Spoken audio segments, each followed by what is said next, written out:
Well ventilation perfusion ratio one of the toughest topic I have seen in physiology. मुझे जो मुश्किल topic लगा था वो यही था, वेंटिलेशन परफ्यूजन रेशियो। उसको समझना थोड़ा मुश्किल है कि इंशाल्लाह मैं कोशिश करूँगा इसको हलवा बना दूँ, लेकिन ये थोड़ा सा ट्रिकी कॉन्सेप्ट वाला ये टॉपिक है कि वेंटिलेशन परफ्यूजन रेशियो है क्या। वेंटिलेशन का मतलब होता है कि हमारे पास किस तरीके से एक्सचेंज हो रही हो across the alveoli, across the respiratory membrane, ठीक है। और परफ्यूजन का मतलब होता है कि है ना blood flow across the respiratory membrane और अक्रॉस द एल्विलाई, ठीक है। परफ्यूजन का क्या मतलब होता है, blood flow in the capillary across the respiratory membrane और अक्रॉस द एल्विलाई। और वेंटिलेशन का क्या मतलब है कि वेंटिलेशन का मतलब है कि exchange of gases across the alveoli और अक्रॉस द रेस्पिरेटरी मेम्ब्रेन, ठीक है। अब इस रेशो की क्या ज़रूरत आ पड़ी, क्यों हम इसको इतना पढ़ रहे हैं, क्यों इतनी इंपॉर्टेंस दे रहे हैं, ठीक है। तो याद रखना कि ये रेशो जो है ये हमारे पास डिटरमाइन करता है कि आपके पास एल्विलर एयर कैसे बनेगी, ठीक है। हमें पता है कि इंस्पायर्ड एयर कौन सी है, जो कि हम एयर इनटेक कर रहे हैं। उसके बाद जब वो एल्विलाई तक पहुंच रही होती है तो वो ह्यूमिडिफाइड एयर बन जाती है, ठीक है।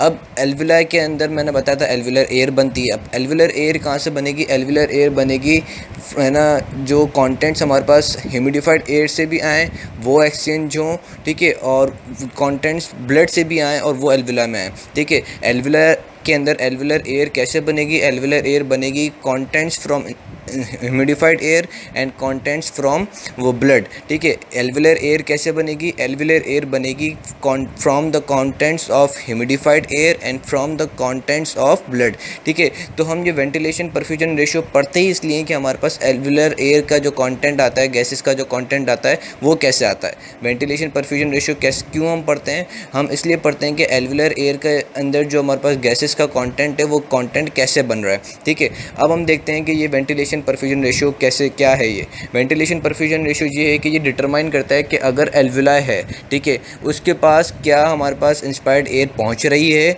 या क्या हमारे पास इसके पास ब्लड फ्लो पहुंच रहा है। अगर इंस्पायर्ड एयर पहुंच रही है लेकिन ब्लड फ्लो नहीं हो रहा, तब भी ये हमारे पास रेशियो ख़राब हो जाएगा, एल्विलर एयर सही नहीं बनेगी, ठीक है।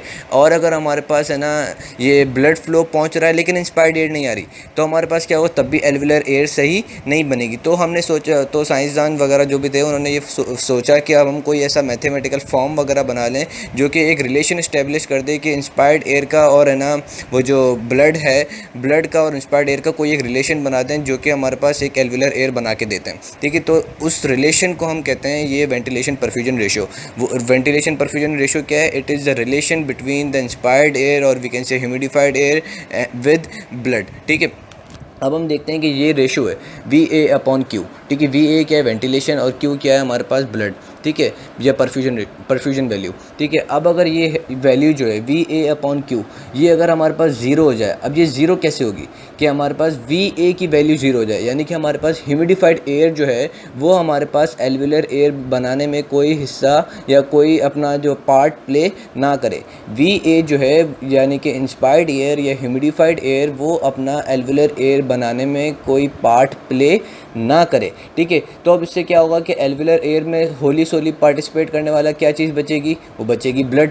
तो अब जो एल्विलर एयर का कंटेंट बनेगा वो कहाँ से बनेगा, वो बनेगा बाय ब्लड। तो इसके अंदर जो हमारे पास ऑक्सीजन की वैल्यू आएगी वो उतनी आएगी जो कि हमारे पास ब्लड के अंदर नॉर्मली ब्लड के अंदर होती है। वो कितनी होती है, वो होती है हमारे पास 40 मिलीमीटर मरकरी। तो एल्विलर एयर में जो ऑक्सीजन का कंटेंट होगा या ऑक्सीजन का जो प्रेशर होगा वो कितना हो जाएगा, 40 मिलीमीटर मरकरी। और जो हमारे पास कार्बन डाइऑक्साइड का होगा वो भी कितना हो जाएगा, वो हमारे पास उतना ही होगा या उस जितना ब्लड में होता है उससे थोड़ा सा कम हो जाएगा, इक्विलिब्रियम बन जाएगा ना ब्लड का और एल्विला के दरमियान में, ठीक है। लेकिन इस एल्विलर एयर के अंदर हमारे पास कोई भी कंटेंट जो है वो वो जो इंस्पायर्ड एयर और ह्यूमिडिफाइड एयर है उसका नहीं होगा, तभी हमारे पास रेशो जो है वो ज़ीरो आ रहा है। और एल्विलर एयर किससे बनी, सिर्फ और सिर्फ हमारे पास ब्लड से बनी। एल्विलर एयर किससे बनी, सिर्फ और सिर्फ ब्लड से बनी, ठीक है। तभी इसके अंदर हमारे पास ऑक्सीजन कंटेंट भी बहुत कम होगा और कार्बन डाइऑक्साइड कंटेंट जो ब्लड का है वही होगा, ठीक है। अब दूसरी कंडीशन ये है कि जब ये VA/Q जो है वो इन्फिनिटी हो जाए, यानी कि हमारे पास क्या हो कि हमारे पास ब्लड इधर फ्लो नहीं हो रहा हो, पहले वाले केस में क्या था कि वेंटिलेशन नहीं हो रही थी, दूसरे वाले केस में क्या है कि हमारे पास ब्लड फ्लो ना हो रहा हो। तो इसमें क्या होगा कि हमारे पास जो एल्वुलर एयर बनेगी वो कौन बनाएगा, सिर्फ और सिर्फ ह्यूमिडिफाइड एयर। तो हमारे पास जो ह्यूमिडिफाइड एयर अगर बना रही है तो उसके अंदर जो ऑक्सीजन कंटेंट जो होगा वो उतना ही होगा जो हमारे पास ह्यूमिडिफाइड एयर का होता है, जो कि हमारे पास आई गेस 149 मिलीमीटर का वो है, ठीक है। और उसके अंदर कार्बन डाइऑक्साइड का कंटेंट कितना होगा, कार्बन डाइऑक्साइड का कंटेंट होगा ही नहीं। क्यों नहीं होगा, क्योंकि एल्वुलर एयर में जो कार्बन डाइऑक्साइड का कंटेंट आता है वो कहाँ से आता है, वो ब्लड से आता है। इंस्पायर्ड एयर के अंदर ना कार्बन डाइऑक्साइड का कंटेंट नहीं होता। तो अब जो एल्वुलर एयर बन रही है वो किससे बन रही है, वो उससे बन रही है इंस्पायर्ड एयर से। तो इंस्पायर्ड एयर के अंदर कार्बन डाइऑक्साइड का प्रेशर कितना है, वो है ही नहीं, ज़ीरो है। तो हमारे पास एल्वुलर एयर के अंदर है ना कार्बन डाइऑक्साइड का प्रेशर कितना आ जाएगा, ज़ीरो, ठीक है। और ऑक्सीजन का कंटेंट कितना आ जाएगा, ऑक्सीजन का कंटेंट उतना ही आएगा जितना हमारे पास ये ह्यूमिडिफाइड एयर का जो कंटेंट है, या ह्यूमिडिफाइड एयर के अंदर ऑक्सीजन जितना प्रेशर एक्सर्ट करता है वही कंटेंट आ जाएगा, और वो है 149 मिलीमीटर मरकरी, ठीक है।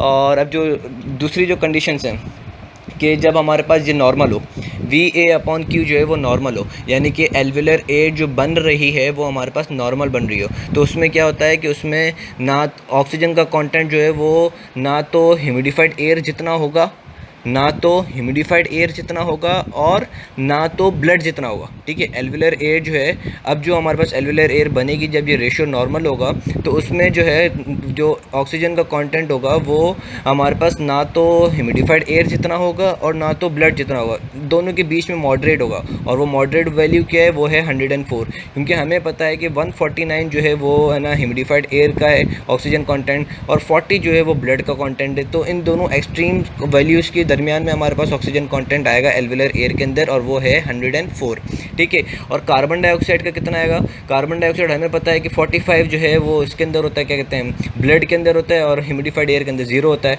तो 0 और 45 के दरमियान में आता है, और वो आई गेस होता है 40 या समथिंग कोई वैल्यू है, जो भी वो याद कर लेना। ये बहुत इंपॉर्टेंट वैल्यूज़ है, मैं खुद इसको रट्टा लगाऊंगा, ये वैल्यूज़ बहुत ज़्यादा इंपॉर्टेंट वैल्यू हैं। तो ये तीनों मैंने कंडीशंस आपको बता दी कि कब इक्वल होता है, कब इन्फिनिटी होती है, और कब जो है अल्लाह आपको नहीं दे ये नॉर्मल होता है। बाकी जो इसकी एबनॉर्मलिटीज़ है वो नेक्स्ट ऑडियो में डिस्कस करते हैं। अब जो चीज़ डिस्कस करने की वो है कि हमारे पास concept of physiological shunt and concept of physiological dead space. अब फिजियोलॉजिकल शंट क्या है, फिजियोलॉजिकल शंट ये होता है कि जब हमारे पास जो है ऑक्सीजन जो है वो ब्लड को ना मिल रहा हो, ऑक्सीजन जो है वो हमारे पास ब्लड को ना मिल रहा हो। और ये कब होगा, ये उस वक्त होगा जब हमारे पास है ना VA जो है वो सही नहीं आ रहा हो। ये कब होगा हमारे पास, जब ये हमारे पास VA की वैल्यू जो है वो सही नहीं आ रही हो, और ये रेशियो जो है वो हमारे पास बिलो द नॉर्मल हो। क्योंकि हमें पता है कि ब्लड जो है वो ऑक्सीजनेटेड ब्लड कैसे बनेगा, जब हमारे पास ज़्यादा से ज़्यादा एल्वुलर एयर के अंदर ऑक्सीजन का कंटेंट आएगा इंस्पायर्ड एयर से। अब जब है ना हमारे पास इंस्पायर्ड एयर से ऑक्सीजन का कंटेंट आ ही नहीं रहा, तो हमारे पास एल्वुलर एयर के अंदर ऑक्सीजन का कंटेंट डिक्रीज़ हो जाएगा एज़ कम्पेयर टू नॉर्मल।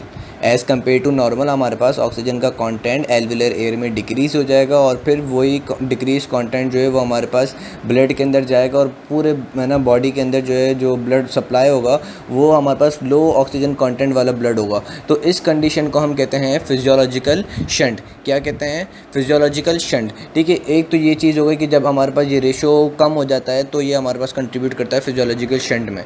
दूसरी चीज़ जो कि कंट्रीब्यूट करती है फिजियोलॉजिकल शंट में वो ये है कि हमारे पास bronchial vessels, I guess bronchial veins, क्या चीज़, ब्रोंकियल वेन्स। और मैंने पहले भी बताया था कि ब्रोंकियल वेन्स जो होती हैं वो हमारे पास कैरी करती हैं डीऑक्सीजनेटेड ब्लड, ठीक है, क्योंकि इनको ब्रोंकियल आर्टरीज जो होती हैं वो ऑक्सीजनेटेड होती हैं, और वो हमारे पास क्या करती हैं, वो हमारे पास ब्रोंक्यूल्स वगैरह को न्यूट्रिटिव सप्लाई देती हैं।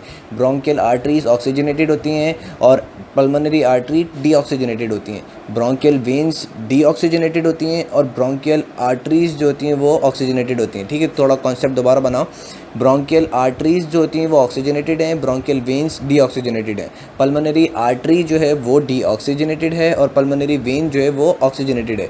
अब जो पल्मोनरी वेन हमारे पास इस कंडीशन के अंदर आ रही है वो पहले ही अनऑक्सीजनेटेड है या लेस ऑक्सीजनेटेड है, उसको ऑक्सीजन पहले ही कम मिला हुआ है, ठीक है, उसके अंदर पहले ही फिजियोलॉजिकल शंट हुआ है। अब इसी ये पल्मोनरी वेन्स के अंदर हमारे पास ब्रोंकियल वेन्स का भी कंटेंट शामिल हो जाता है जो कि डीऑक्सीजनेटेड है। तो वो क्या करेगा, वो और फिजियोलॉजिकल शंट को बढ़ा देगा। ठीक है, फिजियोलॉजिकल शंट को कौन कौन बढ़ाता है? 2 फैक्टर्स बढ़ाते हैं, एक जो कि ब्रोंकियल वेजल्स कंट्रीब्यूट करती है डीऑक्सीजनेटेड ब्लड अपना पल्मोनरी वेन्स में, और दूसरा कि हमारे पास पहले ही इंस्पायर्ड एयर से ऑक्सीजन का कंटेंट कम आ रहा हो। ठीक है, तो जो हमारे पास स्मोकर्स वगैरह होते हैं ना, जो बहुत ज़्यादा इनहेलेशन वगैरह स्मोकिंग वगैरह करते हैं, तो उसमें क्या होता है कि उनके लंग्स में कुछ जो एल्विलाई होते हैं, उनके कुछ एल्विलाई के अंदर ये फिजियोलॉजिकल शंट हो रहा होता है, और कुछ है ना एल्विलाई के अंदर एक दूसरी कंडीशन होती है जो कि मैं भी डिस्कस करूंगा, वो हो रही होती है। ठीक है, वो अभी मैं नाम भी नहीं ले रहा इसी वजह से। ठीक है, तो ये एक फिजियोलॉजिकल शंट हमें समझ में आ गया।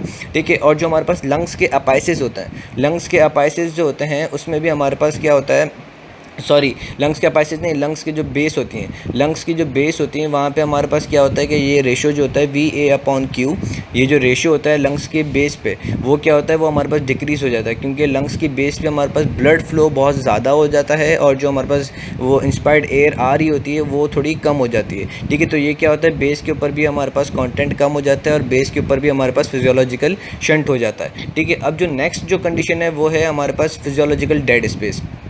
ठीक है, अब ये फिजियोलॉजिकल डेड स्पेस क्या है कि एक होता है एनाटॉमिकल डेड स्पेस और एक होता है physiological dead space. Anatomical dead space जो हमारे पास स्ट्रक्चर्स वगैरह, जो हमारे पास रेस्पिरेटरी पैसेज के स्ट्रक्चर्स हैं, नॉर्मल एनाटॉमिकल स्ट्रक्चर्स, वो कंट्रीब्यूट कर रहे होते हैं कि वो क्या करते हैं कि वो हमारे पास जो हमने इंस्पायर्ड एयर ली हुई होती है उसका कुछ पार्ट जो है वो अपने पास रख लेते हैं, यानी कि उसका कुछ पार्ट जो है वो अपनी सर्फेसिस के ऊपर अटैच कर लेते हैं, और वो क्या करते हैं कि वो एक्सचेंज में कोई काम नहीं लेते। ठीक है, उस एयर के कॉन्टेंट को अपने पास रख तो लिया, लेकिन उसको कोई एक्सचेंज वगैरह करके नहीं दे रहे, तो ये क्या कर रहे हैं, ये हमारे पास डेड स्पेस क्रिएट कर रहे हैं। ठीक है, और ये डेड स्पेस का वॉल्यूम कितना होता है, 150 मिलीलीटर, और बाकी जो 350 मिलीलीटर का वॉल्यूम होता है, 500 टोटल टाइटल वॉल्यूम है, उसमें से जो हमारे पास है ना 350 जो है वो हमारे पास एल्वियोलाई तक पहुँचता है, और 150 जो है वो एनाटॉमिकल डेड स्पेस के अंदर रह जाता है। ठीक है, अब जो हम डेड स्पेस की बात कर रहे थे, फिजियोलॉजिकल डेड स्पेस, वो ये होती है कि हमारे पास कोई फंक्शनल एबिलिटी ऑफ एल्वियोलाई जो है वो ख़राब हो जाए। ठीक है, फंक्शनल एबिलिटी ऑफ एक्सचेंज जो है वो हमारे पास ख़राब हो जाए। अब अगर हमारे पास फंक्शनल एबिलिटी ऑफ एल्वियोलाई ख़राब होगी, इसका मतलब ये है कि ब्लड फ्लो जो है वो हमारे पास कम हो रहा हो, यानी कि वेंटिलेशन जो इंस्पायर्ड एयर है उसके अंदर ऑक्सीजन तो आ रहा हो, लेकिन हमारे पास ब्लड फ्लो जो हो उस एल्वियोलाई को वो कम हो रहा हो, तो इससे क्या होगा कि एक्सचेंज जो है वो हमारे पास कम होगी। एक्सचेंज जो है वो हमारे पास कम होगी। क्यों कम हुई? क्योंकि ये ब्लड का मसला था, एयर का मसला नहीं था। ठीक है, तो अब एक्सचेंज कम हुई, और इस एक्सचेंज कम होने को या एक्सचेंज इनकेपेबिलिटी को या एल्वियोलर इनकेपेबिलिटी को हम कहते हैं फिजियोलॉजिकल डेड स्पेस।